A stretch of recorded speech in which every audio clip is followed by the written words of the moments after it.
Hello, welcome to our modern radar electronic warfare system level testing based on an AI platform webinar. Thank you all for coming. I am Anna Korkodilou. I'm the marketing officer of YotaVolt. And today I am joined by Massimo Ciotti, who is the director of engineering in Elettronica GmbH, that is an AI Alliance partner. So Massimo, are you with us?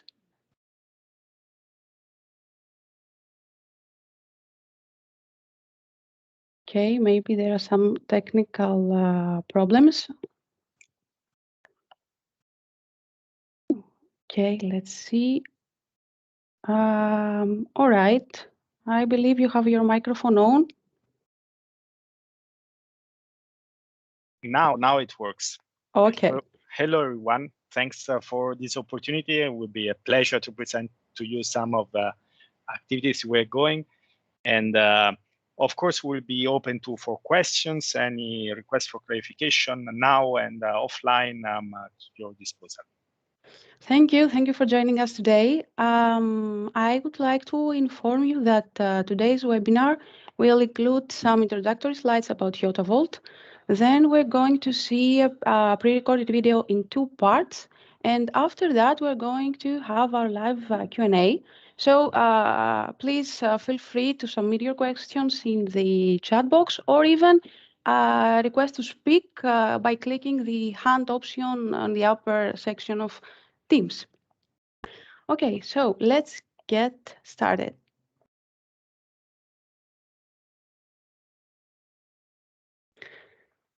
Okay, so we are your trusted test and measurement partner. We provide test and measurement and lab solutions for engineers and scientists.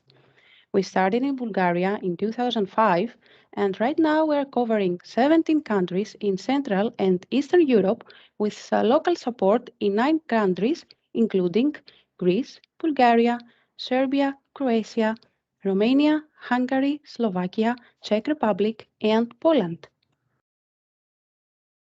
We distribute and support solutions from top test and measurement manufacturers. And if you want a single supplier, we facilitate consolidation for public tenders and corporate procurement. In case you need a turnkey solution, we have developers and domain experts to build your app.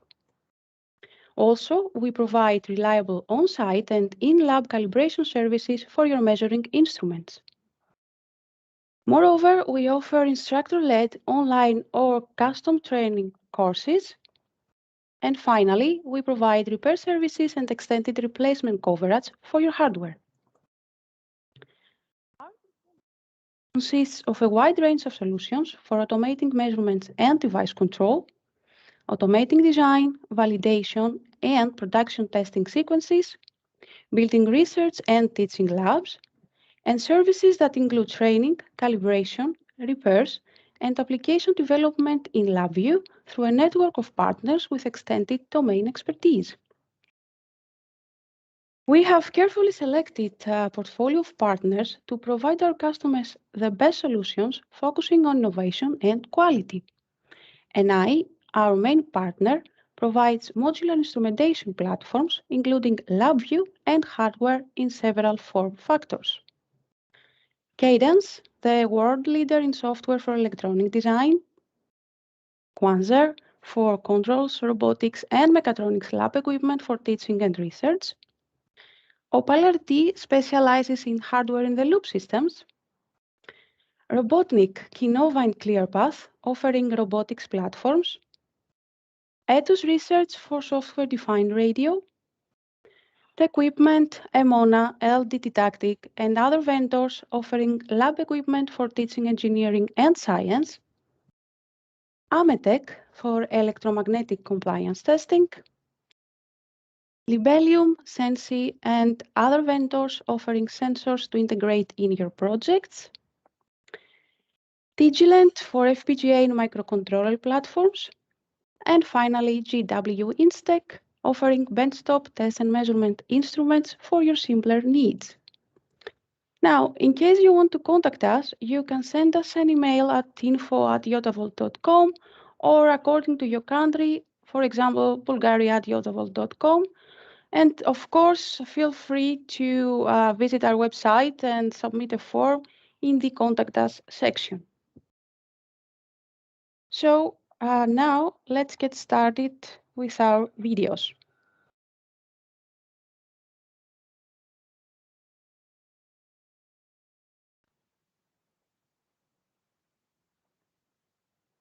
Hello, everyone. My name is Massimo Sciotti, and I'm Head of Engineering at Elettronica GmbH. Today, I have the pleasure of presenting you some of our activities and results that we achieved together with our colleagues from National Instruments, and concerning the system level testing with the main focus of radar and electronic warfare systems, EW systems. The slides that I will present have been prepared by myself and Mr. Raffaele Fiengo, Business Development Manager for the Aerospace and Defense Business Unit of ENI.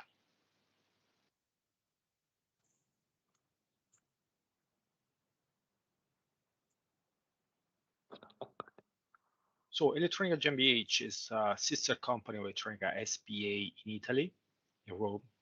Elettronica SPA in Italy is one of the main manufacturers of electronic warfare systems for different platforms, airborne, naval, ground-based, stationary, unmanned, and so on. Elettronica GmbH has been founded in 1978, so quite a long time ago, and started developing its own systems in the 90s,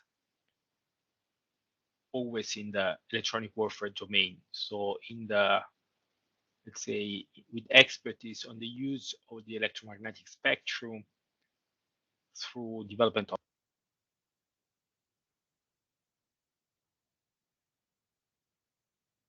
of active and passive sensors. Now it's a mid-sized company, more or less 100 people in Meckenheim, close to Bonn, and being, let's say, active in the aerospace and defense business, we have to ensure our customers a very high quality standard. Our quality management system is certified according to EN 9100, and this topic will remain, let's say, a common topic for all our activities that I will present later. And important to say, in order to define Elettronica GmbH, is that we have in-house both engineering, so design, development, and operations capability. So we are in the position of manufacturing and integrating our solution, especially for outdoor use of field measurements on our own. That's, I would say, an important aspect of this kind of work. So one of the main business fields of Elettronica GmbH is test and evaluation.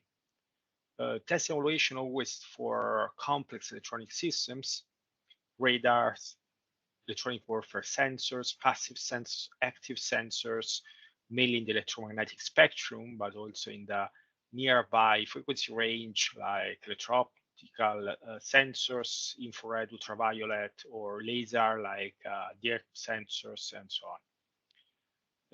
We extended our business portfolio also to communication sensors, active and passive, always with the main focus of test and evaluation. Here are a few pictures of systems that we have developed for field measurements, but the same capabilities are available in lab or in anechoic chambers, or let's say any kind of integration and test rig might be used by manufacturer and users. So let's start our topic. So system level testing with the focus on radar and the EW. Both radar and EW work in the electromagnetic spectrum. The electromagnetic spectrum has a very important role in nowadays military operations, both symmetric and asymmetric operations. And it is shared. It is really a shared resources with many civilian applications. And this sharing is ruled out through regulations at national and international level. But in any case, it's something that you have to consider when you develop and when you test and validate such capability.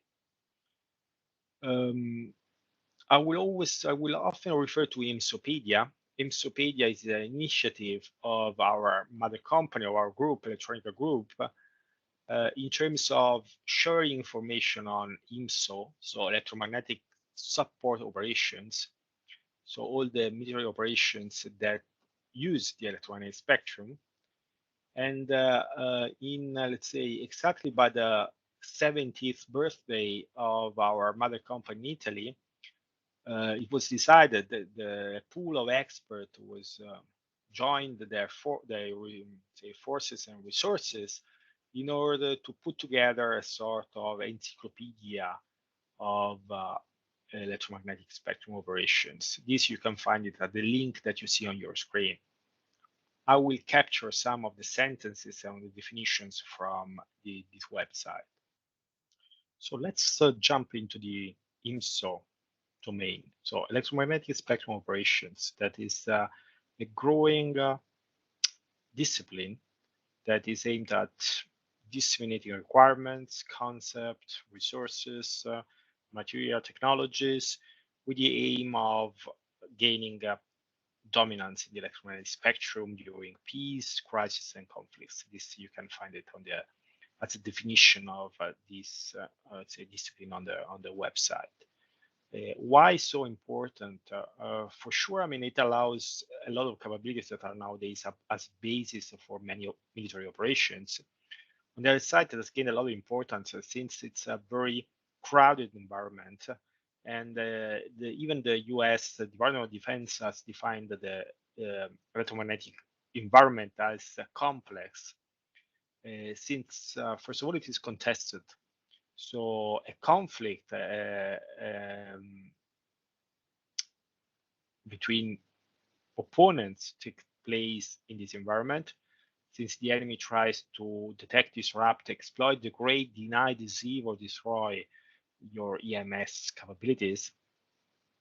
It is congested, as I said, because a lot of military and civilian electromagnetic spectrum dependencies coexist. And this means interferences, unintentional interferences for any of the services that uses the spectrum. And it is constrained because there are a lot of regulations to try to assign the frequency bands to primary, secondary services, and depends on the nation, on the country, or at, say, ruled out at international level.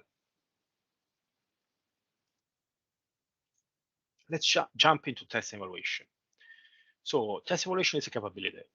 It's a capability that is consists of facilities, consists of equipment, people, procedures, skills, methods that it allows demonstrating or measuring or analyzing the functions and performance of a system and assessing the results of these tests.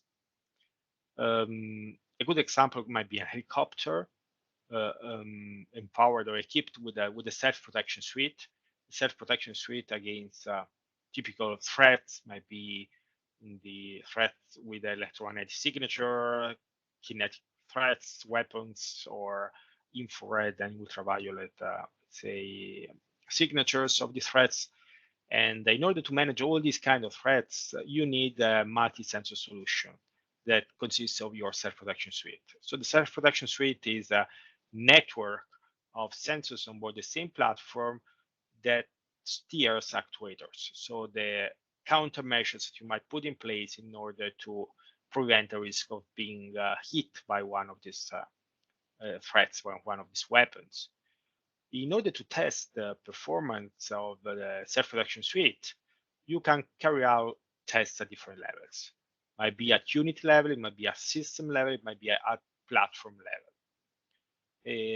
This is why you will always find in the different literature and the different, let's say, presentations, the terms unit at the test, system at the test, or platform at the test. So what is the correct time for performing test evaluation? We'll find, according to the standard terms, different phases. The first one is developmental test and evaluation.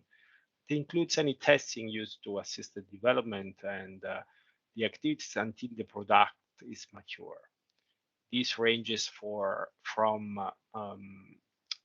proof of concept until test rigs in which you fully verify the new product.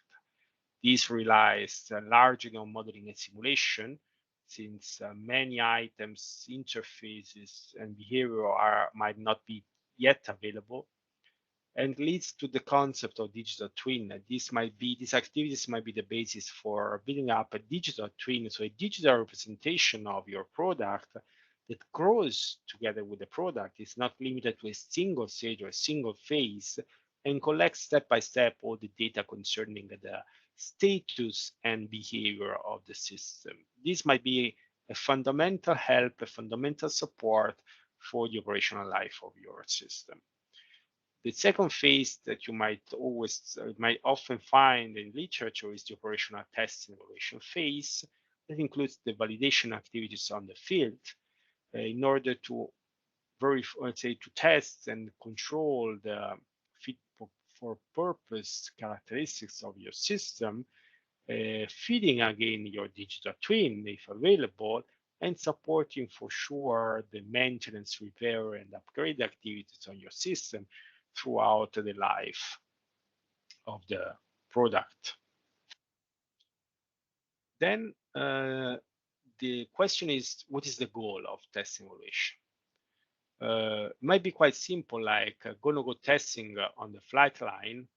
Imagine an helicopter with a awareness system and just getting ready for a mission. And what you don't want to do is having the mission performed with a malfunctioning system. So you want to do a final check before the mission that might be very quick, just a few minutes, and you want to verify that the radar warner reacts to a specific threat. This means that you need to, let's say, transmit a specific signal to the antennas and verify that on the display of the operator or the pilot, corresponding alarm is generated. This goes also to the, let's say, to the need for testing the health and the status of specific unit that you might dismount from the platform, integrate on a test rig, and perform automated testing and getting results on their status and decide what to do if there is a fault and needs to be sent back to the manufacturer.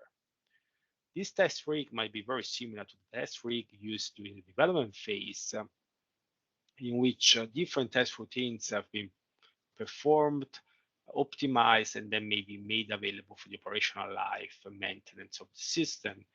During the development phase, you might have, let's say, you might have the need also for performing characterization and specific measurements, parametric measurements of your sensors, like, for example, EMI behavior. Not to forget the acceptance itself of the product before providing to the customer, in which you have to demonstrate that it fulfills the contractual requirements, as well as the important step of verifying that the sensor performance is still fine after integration on the platform. Since a good example might be the antenna radiation pattern that might be affected by the platform itself.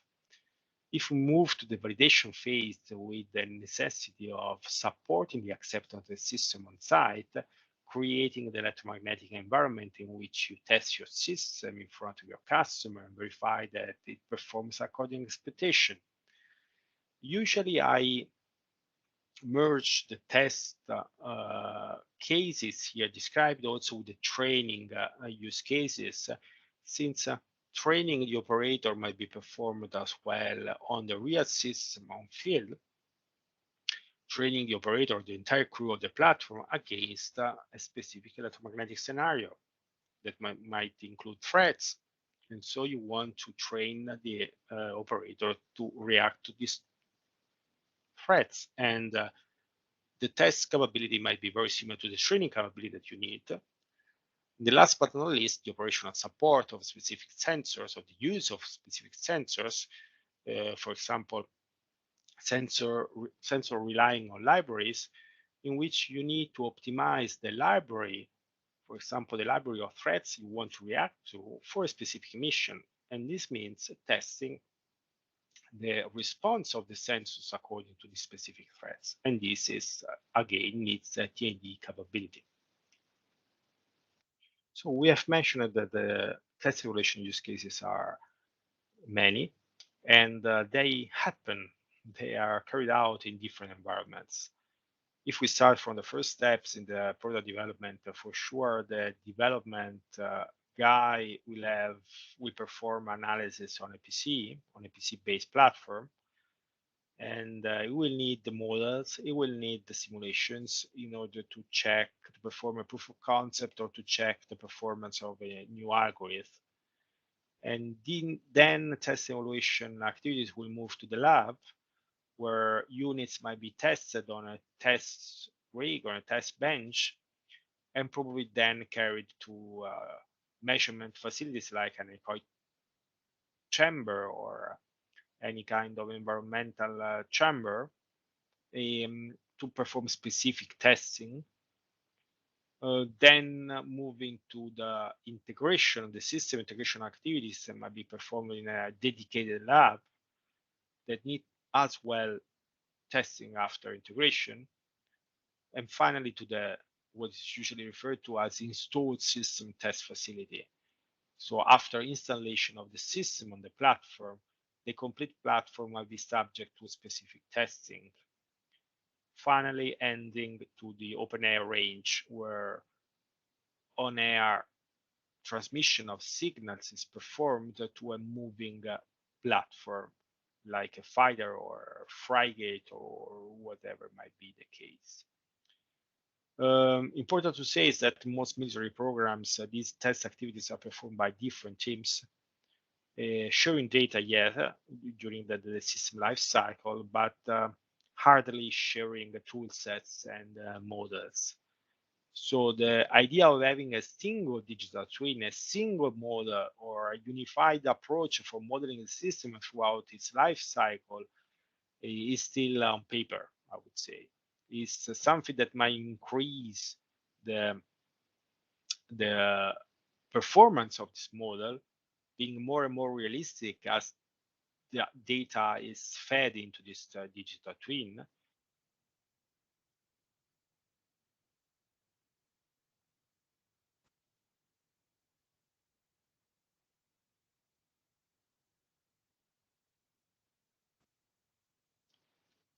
So now, depending on the test evaluation environment and the specific application that is targeted, the setup of the test is defined. In radiation mode, the system and platform that the test capability exchange RF signals in air that are received and transmitted through the antennas.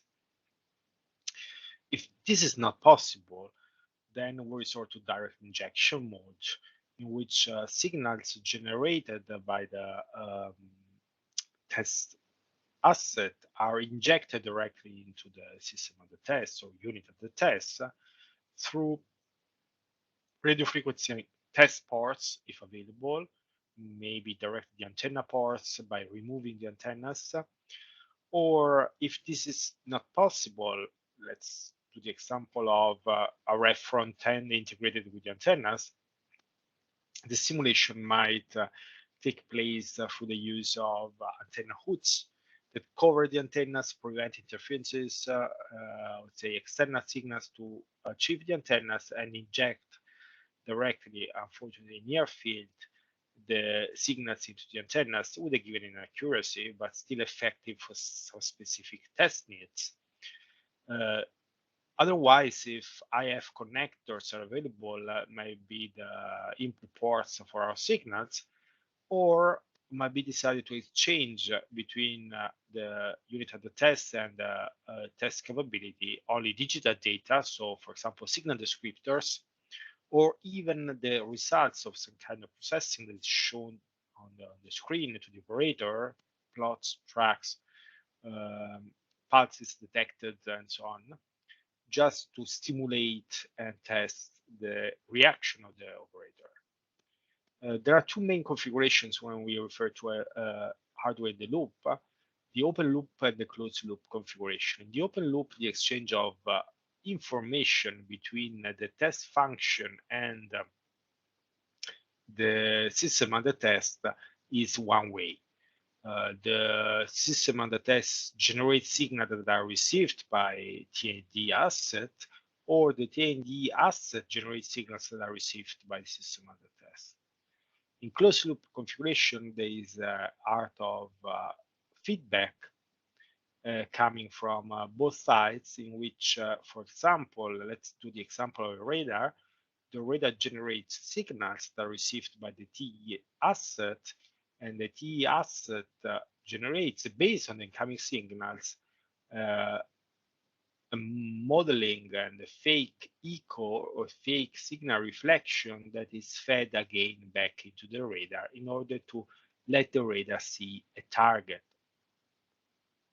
These considerations bring to the need, to the future need, to the current need and future establishment of a common unified simulation framework.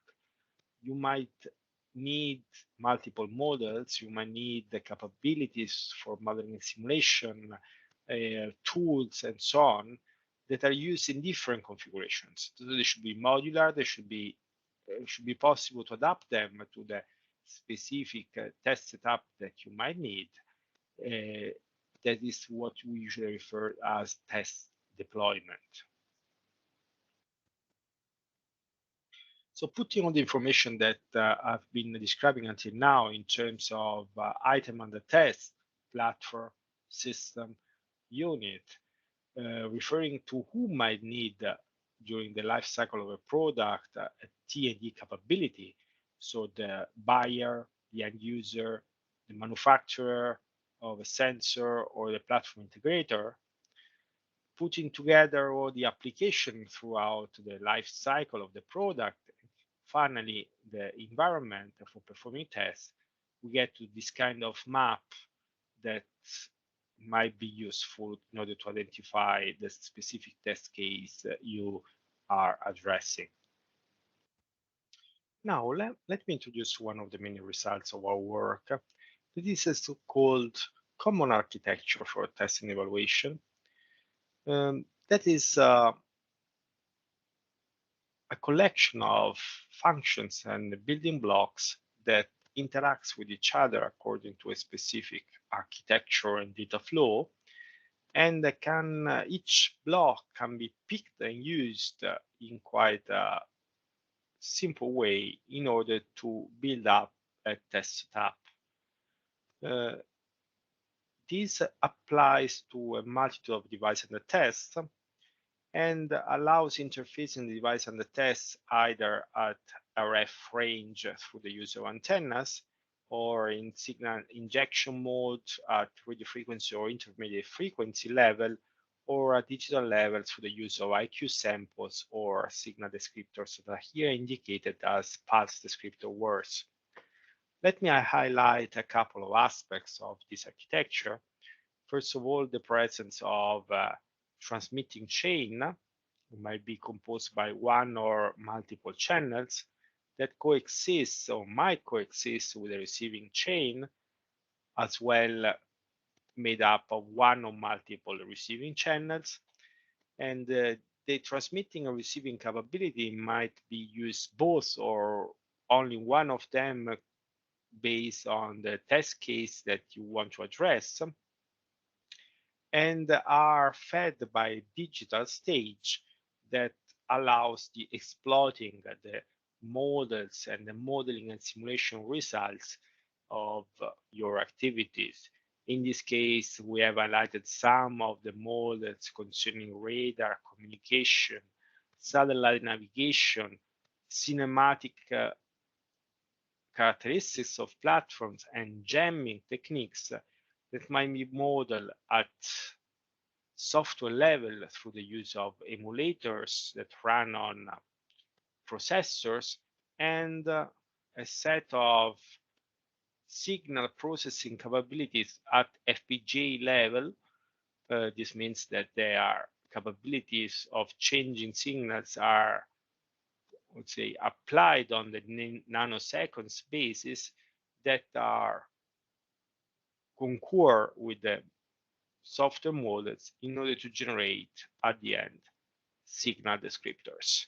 These signal descriptors are then turned into signals that are transmitted to the device under test, and on the other side, the signals coming from the signal under test are turned into analysis results either offline or online to create the so-called closed loop configuration. Close to this architecture, there are ancillary functions like control software in terms of planning of exercises or real-time control of the facilities, of the hardware facilities that are here included, as well as simulators and tracking functions in order to cope with the kinematics of the platform under test.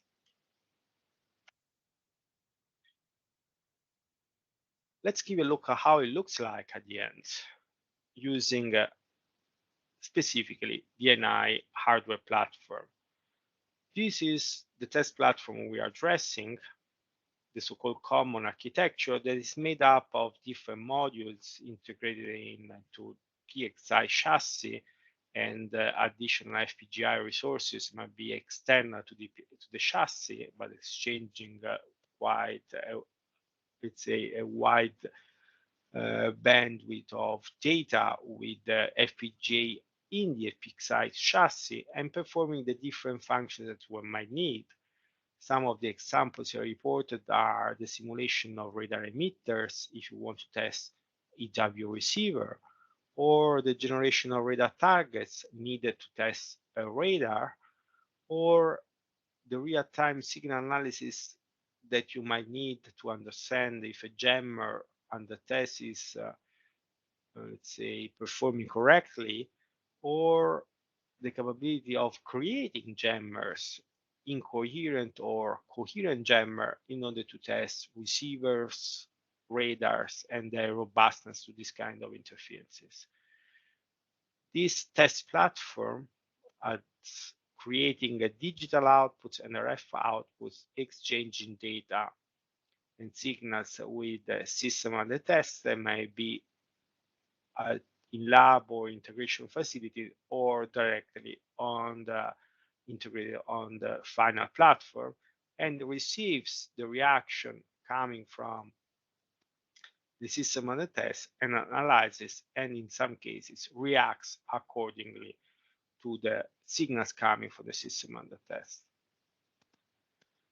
The complexity comes from the need of modeling a realistic electromagnetic scenario that might be composed of millions of pulses per second generated by the system or received by the system, and need to be processed on the fly in real time and take into account the dynamic evolution of this scenario over time.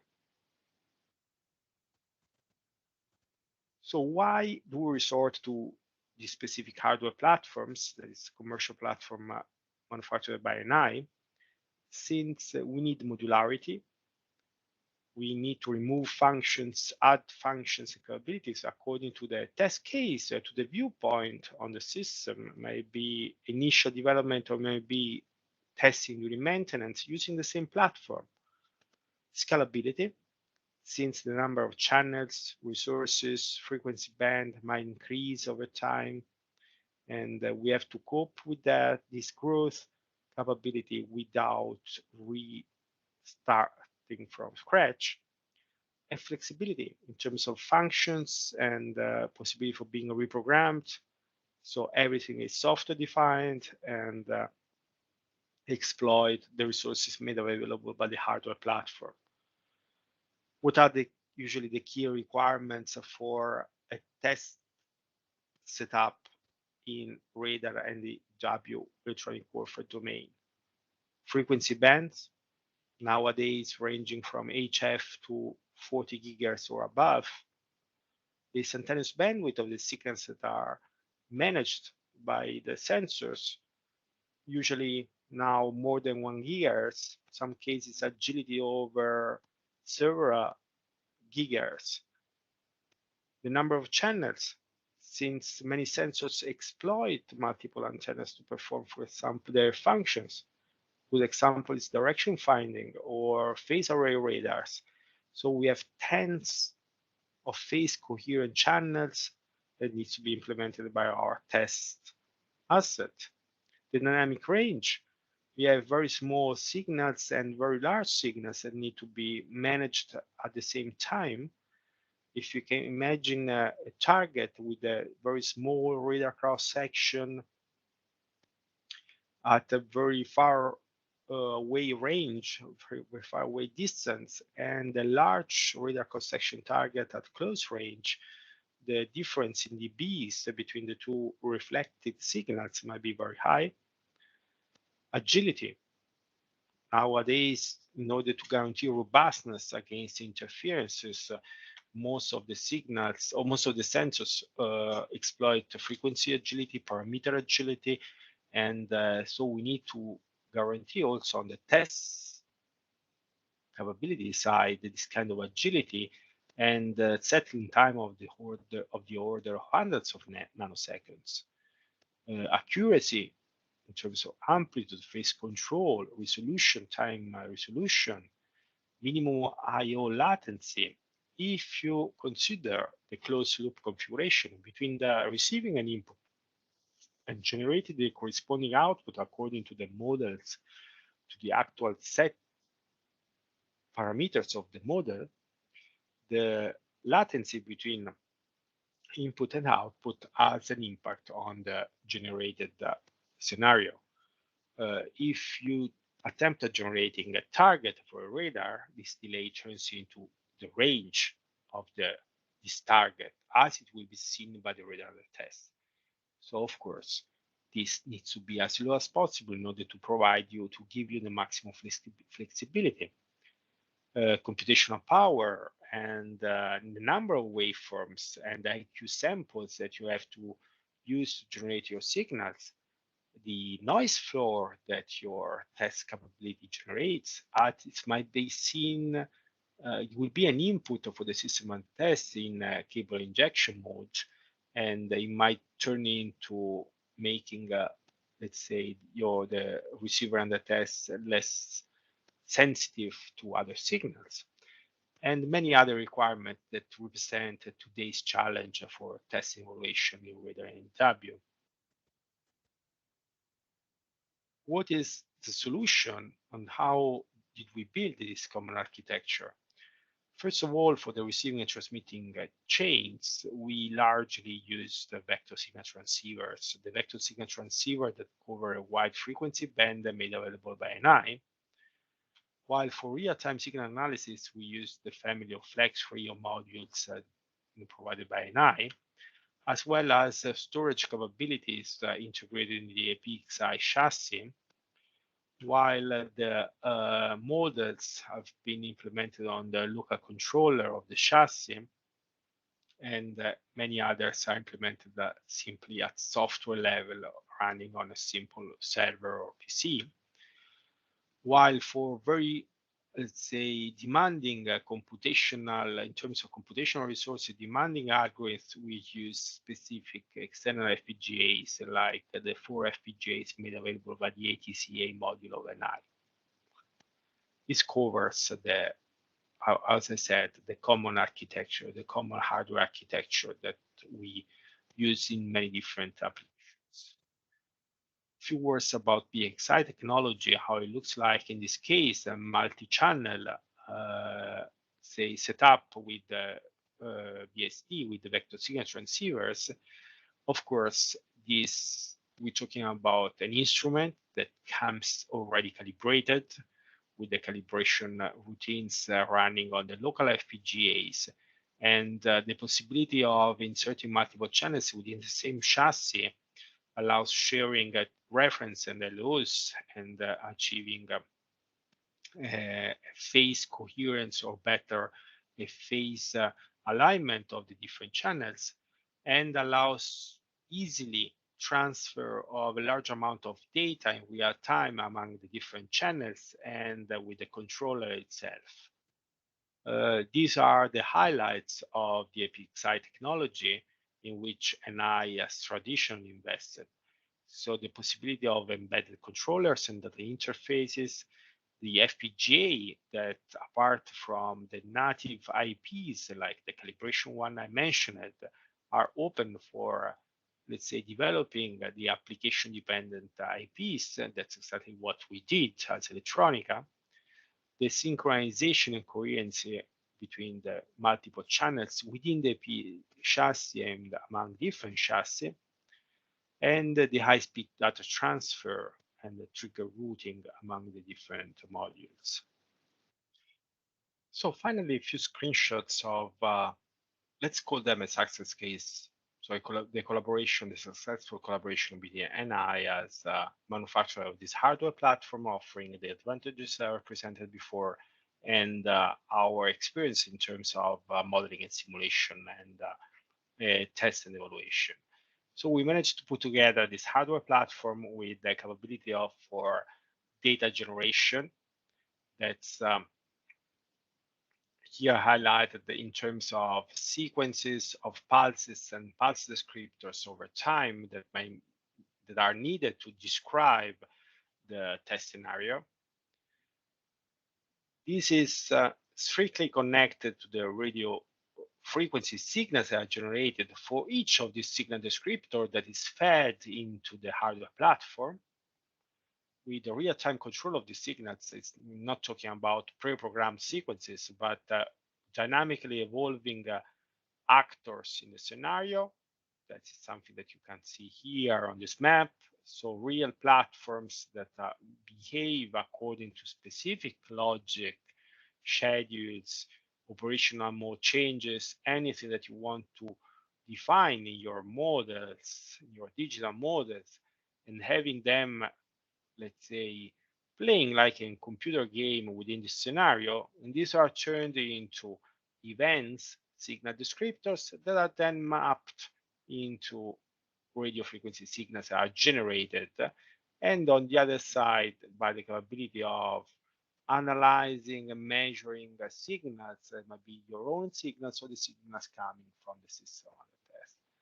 Putting all these functions and many others together, we managed to create the common T&E architecture for radar and EW. An example here of generating radar emitters, each one with its own description, its own model that might be refined as much as you want in terms of sequences of actions performed by the radar. Actions means signals to be transmitted, and the superposition of all these signals over time means managing all the let's say allocation of the available hardware resources to the different emitters and generating signals, in this case pulses, that are then mapped, observed, and recorded in order to guarantee the faithfulness of the confidence that you need in case of test applications.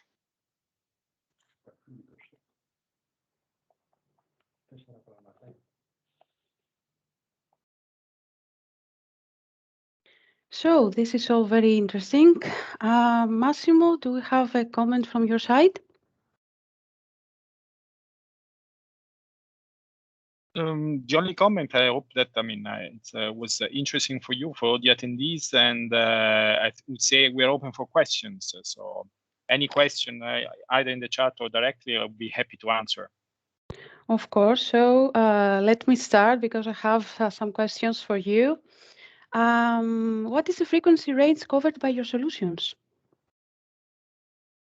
Let's say through the platform is quite modular. So you can pick, for example, in terms of BAST, the BAST that you need for, it's divided into, they cover different frequency bands. So you can go from a few kilohertz up to 40 gigahertz. So I would say it's quite wide and it's getting wider and wider. Okay, and would it be possible for the user to develop his own models and algorithms? Yes, for sure. Let's say what we provide usually is an open architecture, since you can imagine some of the algorithms and the models are quite sensitive, so the customer doesn't want to disclose them to us, or wants to have its own capabilities for developing algorithms. So we provide all the support in terms of wrapping software so that they can perform their own, let's say, modeling. This can be done at LabVIEW, that's the native language of NI, or at high-level language like MATLAB, C++, whatever they might have in-house. So that's something that can be integrated directly in the architecture. Okay, thank you. And also, how can you guarantee the 20-year life of the products? That's a good question. For sure, it's one of the main requirements for this kind of military programs. They have capabilities that they have to last. They have to be operational for many, many years.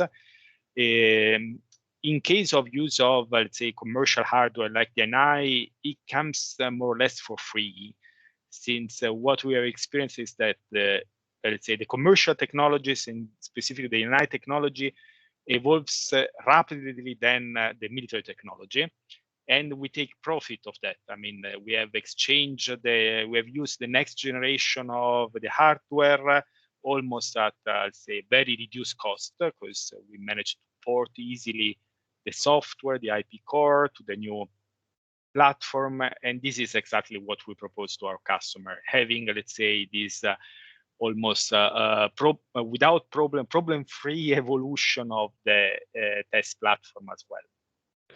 Thank you. How can you use commercial devices in open air test ranges? Yeah, for sure. I mean, it's the experience that we have is that when we talk about training, when we talk about testing, on the customer side, the budget is always very, very small. So they put all the money on the tactical sensor, and they forget maybe last minute request, I need also training and test. So this is the first, let's say, point. We cannot do custom hardware. The custom hardware is always a very expensive development. So we have to turn to commercial platform. We have to take the advantages of the commercial platform. And when we do open air test ranges, it might be, I don't know, a small rack for field measurements, a portable rack, or a big, large asset, might be a container with a lot of antennas and so on. What we do is we do an enclosure, so the container, the rack, and everything that comes around the commercial equipment in line with the military requirements, so certified according to military standards, environmental, EMI, EMC, and so on. And we protect, let's say, the commercial equipment inside. That's our approach. Okay, and last but not least, from my side, would it be possible to integrate legacy simulators? Yeah, that's quite a common request, I would say. There are two ways. Let's say, usually the easiest way is to have, let's say, to standardize the simulation layer. As you have seen, we do always we do it in layers. We do a very low level layer with the management of real-time events and nanoseconds. Then we have the upper layer at a millisecond rate that does, the flying platform, the movement, everything that needs to, let's say, recomputed at the millisecond level. And then you have the macro events, so an operator, real operator changing setup and so on. These two layers can be done or are done according to the HLA standard, high level architecture standard. This is a IEEE standard used for distributed simulation. There are two, HLA and DIS, that evolve, let's say, in the modeling and simulation community. Having this, you get also the possibility of exchanging, publishing data, and getting data from other simulators. The important is that they are all, say, compliant to this standard, or you can do, let's say, custom interface to be compliant to this standard. That's, I would say, the most easy way, the easiest way to integrate legacy simulator that might be already there available. The other way, of course, is on the database. That's also the common request, since over the years, users have developed a database of emitters, libraries, and so on. And this is, I would say, just a software topic. You can have a connection between our database and the existing database. That's quite just minor work. Okay, thank you very much. Well, I think that I don't see any other questions. So thank you very much, Massimo, for joining me today. Thank you all for coming. Please, if you have any questions in the future, feel free to contact us. And we are looking forward to the next webinar. Thank you very much all. Thanks to you. It was a pleasure. Thank you. Thank you. Goodbye. Bye.